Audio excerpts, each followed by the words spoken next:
October 1918. Deep inside the dark Argonne Forest in France, over 500 American soldiers marched forward believing backup was right behind them. But within hours, they would become completely surrounded by German forces, trapped with no food, almost no ammunition, and absolutely no escape. What happened next became one of the most unbelievable survival stories of World War I.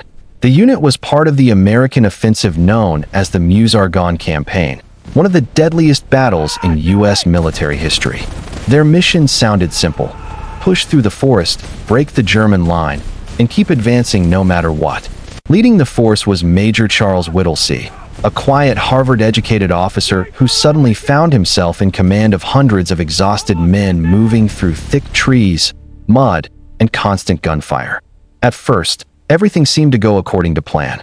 The Americans pushed deeper into the forest while artillery exploded around them. German machine guns fired from hidden bunkers, but the soldiers kept advancing. They believed nearby American units were moving beside them, but they were wrong. The units on their flanks had been forced back by heavy German resistance. Whittlesey's battalion kept moving forward without realizing they had advanced far beyond everyone else. Then the nightmare began. When the soldiers finally stopped to regroup inside a narrow ravine, they made a horrifying discovery. German troops had completely surrounded them on all sides. There was no radio communication, no reinforcements, no safe route out. The battalion was alone. Almost immediately, German snipers opened fire from the trees above. Machine guns tore through the ravine every time someone moved. Soldiers trying to deliver messages were shot before they got 20 feet. Then came the worst part. The Americans' own artillery began hitting them. Because communication lines had collapsed, friendly forces behind the front lines believed the battalion was somewhere else. Massive American shells started exploding directly onto their trapped position. Men screamed as explosions ripped through the forest floor. Some soldiers survived German bullets only to be killed by their own side. Major Whittlesey desperately wrote a message begging headquarters to stop firing. But how do you send a message through enemy lines when every messenger is dying? That's when a tiny pigeon became their last hope. The battalion carried carrier pigeons for emergencies. One by one, the birds were released with desperate messages attached to their legs. Most were shot down immediately by German soldiers waiting above the trees. Finally, only one pigeon remained. Her name was Cher Ami. As artillery exploded around them, the bird was released into the smoke-filled sky. German troops instantly opened fire.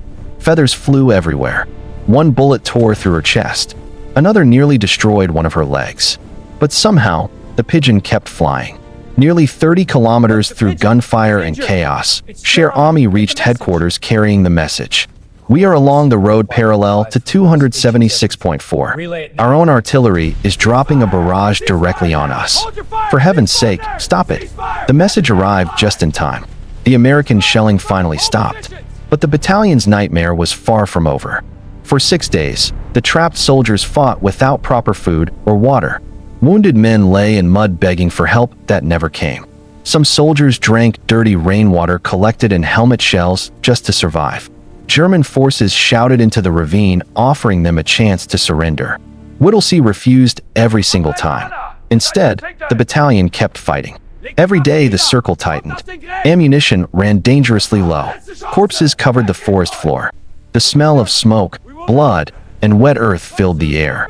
Still, they held their ground. Then German soldiers launched wave after wave of attacks directly into the ravine. The Americans fought back with rifles, grenades, bayonets, anything they had left. At times, the fighting became hand-to-hand combat in the mud. Men who had barely slept for days somehow continued shooting. But the battalion was collapsing fast. Out of more than 500 soldiers who entered the forest, barely 200 were still able to fight. Then, on October 8th, after nearly a week trapped behind enemy lines, American reinforcements finally broke through the German positions and reached the ravine. The surviving soldiers were barely recognizable. Starving, wounded, exhausted, and covered in mud, they stumbled out of the forest looking like ghosts. The world soon called them the Lost Battalion. Their survival became legendary across America. But victory came at an unbearable cost. Nearly 400 men were killed, wounded, or missing. Major Whittlesey returned home as a national hero, but the horrors of the Argonne Forest never left him.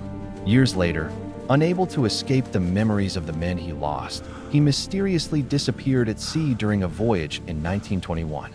As for Cher Ami, the pigeon that saved the battalion, she became one of the most famous war animals in history. Despite her terrible injuries, she survived long enough to receive France's highest military honor for bravery. A tiny bird succeeded where armies failed. And deep inside the forests of France, the story of the Lost Battalion still remains one of the most terrifying examples of soldiers trapped with absolutely no way out, yet refusing to surrender. A solemn reminder of the fallen.